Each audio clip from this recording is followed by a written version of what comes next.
Hawa jamaa zangu waliozungumza jana, hakuna miongoni mwao wamewahi kuwa kiongozi wa kuchaguliwa kwenye chama chetu kwenye ngazi yoyote. Wamekuwa makao makuu ya chama, wazungu wanasema as long as I can remember, kwa miaka zaidi ya 20. Sisi tukipigana hapa, ruzuku ikipatikana, wao wanalipwa. Hawajawahi kufanya kazi ya bure.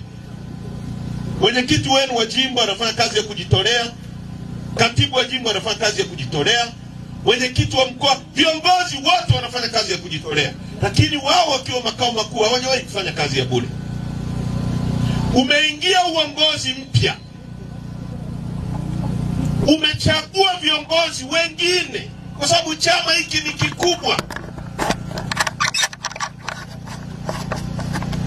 Watu wengine, umekuwa makao makuu kwa miaka 20, miaka 15, miaka 22.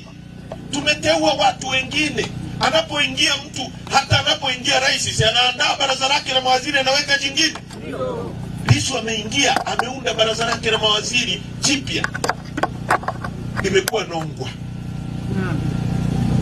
Imekuwa nongwa. Chama hiki kuna ubaguzi. Simuliwasikia jana? Kuna ubaguzi. Tunabaguliwa. Unabaguliwa aje? Hawasemi. Kubaguliwa ni kwamba wao hawajapewa nafasi, wamepewa wanachadema wengine. Wewe ndio ubaguzi. Chama hiki kinasema no reforms no election. Kwa hiyo sisi hiyo agenda tunaipinga, sio agenda ya nchi.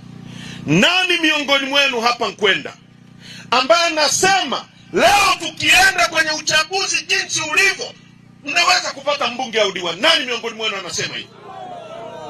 Kuna mtu hapa anasema tukienda kwenye uchaguzi tutapata madiwani? Kuna mtu anasema tukienda kwenye uchaguzi tutapata mbunge?